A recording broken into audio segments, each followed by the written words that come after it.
ইন্ডিয়ার বিপক্ষে বাংলাদেশ একাদশের সম্ভাব্য পরিবর্তন তিনটা, সেটা নিয়ে আলোচনা করব। তার আগে বলে রাখতে চাই যে ইন্ডিয়াকে হারাতে গেলে বাংলাদেশকে বেস্ট ক্রিকেট খেলতে হবে।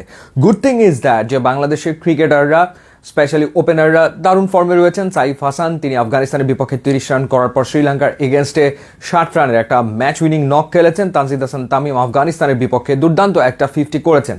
লিটন কুমার দাস দুটো ভালো শুরু পেয়েছিলেন এবং মনে হচ্ছিল বড় ইনিংস তিনি খেলবেন। আনফর্চুনেটলি সেই ইনিংসগুলো তিনি বড় করতে না পারলেও হংকংয়ের এগেনস্টে তিনি একটা 50 করেছেন।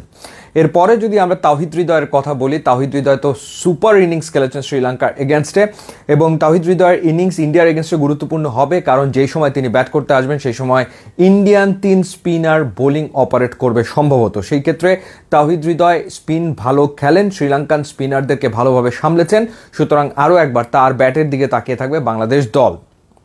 শামীম পাটোয়ারি এখন পর্যন্ত ওরকম আহামরি নক খেলতে না পারলেও এফেক্টিভ একটা কেমিও যদি খেলে দিতে পারেন তাহলে তো কথাই নেই। জাকের আলী অনিক তিনি একাদশে থাকবেন কিনা সেটা একটা ডেফিনেটলি বড় প্রশ্ন, কারণ এখন পর্যন্ত এবারে এশিয়া কাপে 53টা বল তিনি ফেস করেছেন, কিন্তু কোনো ওভার বাউন্ডারি ছক্কা তিনি হাঁকাতে পারেননি। ডেথ ওভারে যে ধরনের ব্যাটিংটা তার কাছ থেকে এক্সপেক্টেড সেটা তিনি ডেলিভার করতে পারছেন না।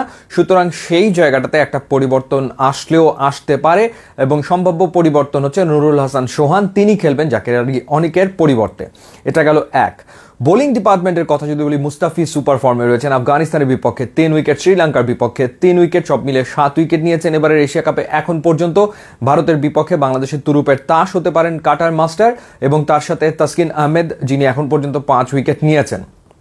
থার্ড সিমার শরীফুলের জায়গাটাতে সেখানে হয়তো বা তানজিম সাকিবকে আমরা দেখব, এবং তানজিম সাকিবের যে এগ্রেশন রয়েছে, একই সাথে তার যে বোলিংয়ের ভেরিয়েশন বা স্লোয়ার ডেলিভারি তিনি যেভাবে করেন সেই ক্ষেত্রে সেটা এই ম্যাচে এফেক্টিভ হতে পারে, এবং একই সাথে তার যে ব্যাট করার ক্যাপাবিলিটি সেটাও একটা প্লাস পয়েন্ট। এখানে সাইফুদ্দিন বিবেচনায় আসতে পারে, টিম ম্যানেজমেন্ট চিন্তা করতে পারে, বাট আমার মনে হয় তানজিম সাকিব এই জায়গাটাতে এগিয়ে রয়েছে। স্পিনের ক্ষেত্রে শেখ মাহাদি ডেফিনেটলি থাকবেন বলে আমার কাছে মনে হয়, এবং তাকে আসলে পাওয়ার প্লেতেই ব্যবহার করা হবে। স্পেশালি অভিষেক শর্মাকে দ্রুত আউট করার প্ল্যানে শেখ মাহাদি আছেন, এবং শেখ মাহাদির উপরে অনেক কিছু ডিপেন্ড করছে। সে যদি অভিষেক শর্মাকে দ্রুত আউট করতে পারে তাহলে ম্যাচ হবে একরকম, আর যদি অভিষেক শর্মাকে আউট করতে না পারে ম্যাচ আর একরকম হবে।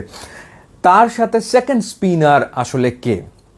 এখানে নাসুম আহমেদ রয়েছেন, দুটো ম্যাচ খেলেছেন, একটা ম্যাচ দারুণ খেলেছেন আর একটা ম্যাচ অতটা ভালো খেলতে পারেননি। অর্থাৎ শ্রীলঙ্কার এগেনস্টের ম্যাচে তিনি খুব একটা ভালো বোলিং করেন, এক্সপেন্সিভ ছিলেন, বাট তার আগের ম্যাচে against Afghanistan he was really good, 2টা উইকেট তিনি নিয়েছিলেন। তো সেই ক্ষেত্রে নাসুমকে খেলানো হবে নাকি রিশাদকে খেলানো হবে, দ্যাটস আ বিগ কোয়েশ্চেন। আমার মনে হয় যে এই ক্ষেত্রে টিম ম্যানেজমেন্ট হয়তো রিশাদের কথা চিন্তা করতে পারে এবং রিশাদ হোসেনকে আরও একবার প্লেইং 11-এ আনা হতে পারে। ইনফ্যাক্ট চ্যাম্পিয়ন্স ট্রফিতে রিশাদ হোসেন কিন্তু ভালো বল করেছিলেন ইন্ডিয়ার এগেনস্টে, ইন্ডিয়ার ব্যাটিং অর্ডারের এগেনস্টে। সেই ক্ষেত্রে রিশাদকে হয়তো একটা চান্স দেওয়া হতে পারে। সো এই হচ্ছে সম্ভাব্য 3 পরিবর্তন, অর্থাৎ জাকের আলী অনিকের পরিবর্তন নুরুল হাসান সোহান, শরীফের জায়গাতে তানজিম সাকিব এবং নাসুমের জায়গাতে রিশাদ হোসেন, এই 3টা পরিবর্তন হতে পারে। বাট ইউ নেভার নো যে টিম ম্যানেজমেন্ট আসলে কিভাবে করে গেম প্ল্যান করছে।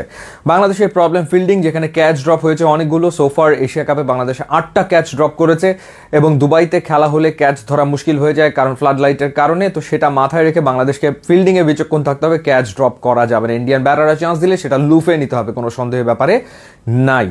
সো ওভারঅল বাংলাদেশ যদি অ্যাজ এ টিম খেলতে পারে, পারফর্ম করতে পারে, তাহলে ইন্ডিয়াকে হারানো সম্ভব।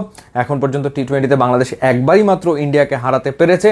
বাংলাদেশের জন্য এটা খুবই গুরুত্বপূর্ণ একটা ম্যাচ, এবং আফগানিস্তান শ্রীলঙ্কার এগেনস্টে যে বাংলাদেশকে আমরা দেখেছি সে ধরনের ক্রিকেট যদি বাংলাদেশ খেলতে পারে তাহলে খুবই কম্পিটিটিভ একটা ম্যাচ হবে, এবং আশা করি বাংলাদেশ ইন্ডিয়াকে হারাবে।